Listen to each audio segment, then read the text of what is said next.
Hi everyone and welcome, this is the Apostate Prophet. I hope you're having a great day. The Kaaba is the most well-known symbol of Islam. And when we speak of the Kaaba, we are speaking specifically of this thing here that is clothed in black, with some golden decorations and a lot of people surrounding it. What is not really known is that the Kaaba in Mecca, toward which all Muslims pray, is not so unique. Other such cubes existed before Islam and also during after the appearance of Islam. I want to talk about that today, and I want to talk about one specific other Kaaba known as Dhul Khalasa. A series of authentic reports, Islamically authentic reports, tell us that during his final years, Muhammad tasked one of his loyal followers, Jarir ibn Abdullah, with destroying a certain house in Yemen that was called Dhul Khalasa. Jarir accepted this mission, went south to Yemen and demolished this house. There are several reports about this, some more detailed than others, but this short one summarizes what apparently happened. Narrated by Jarir. In the pre-Islamic period of ignorance, there was a house called Dhul Khalasa. The Prophet said to me, "Won't you relieve me from Dhul Khalasa?" So I set out with 150 riders from Al-Ahmas, a tribe, and we demolished it and killed whoever was present there. Then I came to the Prophet and informed him, and he invoked good upon us and on the Al-Ahmas tribe. In the other reports, it is further clarified what Dhul Khalasa is. According to these reports, Dhul Khalasa was a house in the Yemen region, and this house was locally known as the Kaaba. Jarir also says that it was known as the Kaaba of Yemen. The reports also say that this house is part of a temple, that there were idols inside this house which people would worship, and that the worshippers at Dhul Khalasa would use divination arrows. This is an ancient religious practice where people mark different arrows with specific signs or words, like do it or don't do it. Then they ask about a specific matter, like should John marry Jennifer? Then they shoot those arrows, and whichever arrow lands further away, that is the answer of the gods, or the god in place. If the arrow that says do it lands further away, then that means the gods or the god wants John to marry Jennifer. I know it sounds very dumb, but humans were not always very smart. The Kaaba in Yemen was reportedly held by one tribe or by more tribes which would gather here. The parallels between this Kaaba and the Islamic Kaaba are not hard to miss once we know more about the Islamic Kaaba. Prior to Islam, the Kaaba was a house at the center of Mecca. It was known as the Kaaba. According to Islamic reports, this house was also home to idols, which the pre-Islamic polytheists would worship. Muhammad reportedly destroyed these idols after he conquered Mecca.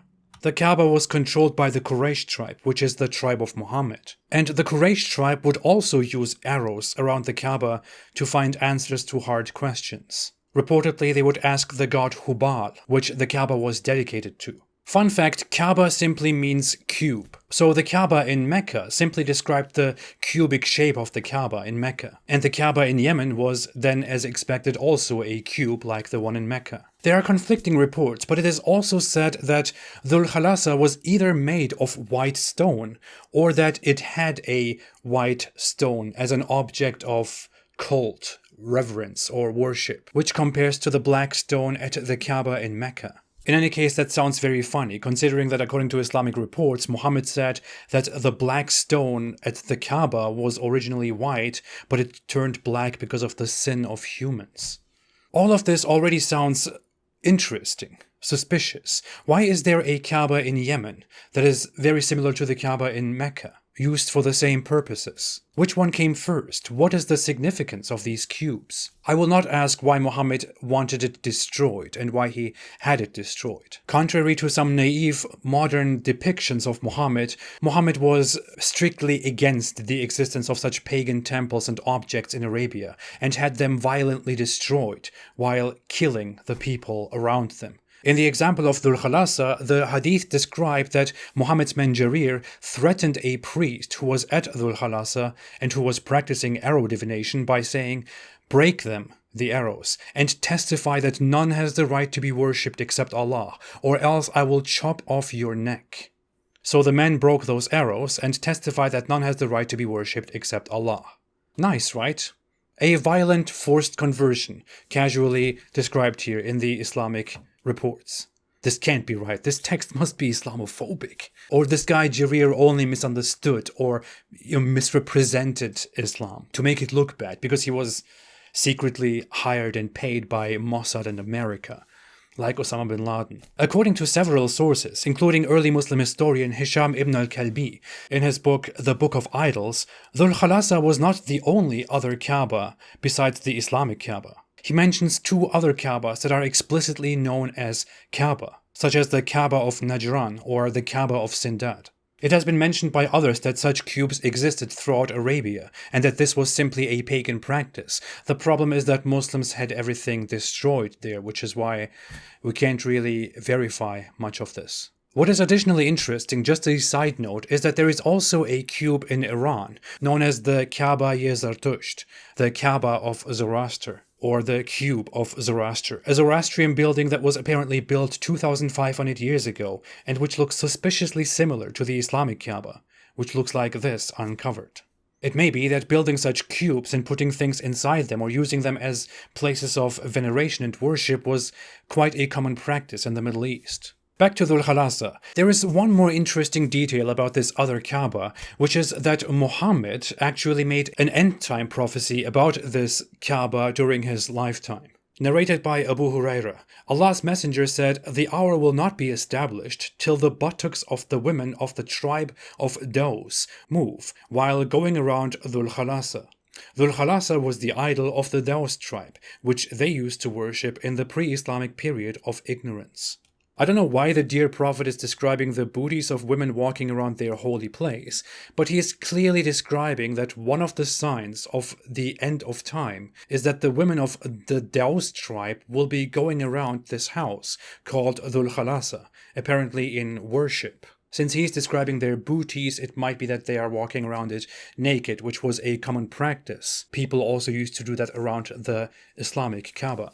That is very funny, isn't it? Muhammad probably made this prophecy before he eventually violently destroyed the Dhul Khalasa. Ever since Muhammad's loyal follower Jarir went down there and violently destroyed Dhul Khalasa and killed all the people around it, for which Muhammad invoked blessings on Jarir and his soldiers. It is no longer possible that the women of the Daws tribe, a tribe which apparently doesn't even exist anymore, walk around Dhul Khalasa while shaking their booties. You will not see this prophecy among those lists of prophecies that Muslims make to show that Muhammad was the real deal and that Islam is true and that the end is almost there. It is rather embarrassing. This whole thing is very shady, very suspicious, very embarrassing. It seems that the Islamic Kaaba was also a house that was only used by the pre-Islamic Meccan polytheists for their own worship. Although Muslims claim that it is Allah's first house, built by Abraham, or maybe even before him by Adam, we simply have no historical records about the Kaaba until after the rise of Islam, and we certainly do not have any connection between the Kaaba and Abrahamic religion. Although Muslims claim that the Kaaba was a hugely important building, and that Mecca was a hugely significant trade center, we also have no historical records of Mecca until after the rise and expansion of Islam. As it seems, the Kaaba was simply one of many pre-Islamic polytheistic buildings which people used for their own purposes, and Muhammad simply took over this building, adopted it, and made it a central part of his syncretic Islamic religion. And the existence of this other Kaaba and other buildings across Arabia certainly raises suspicions that I think should be further investigated. You can't trust Islam. Thanks for watching. If you like this video, don't forget to like, to subscribe, and to share. If you want to support me and what I'm doing, you can support me on Patreon or on apostateprophet.com so I can make more videos in the future. I will be back soon. Have a fantastic day and stay away from Islam.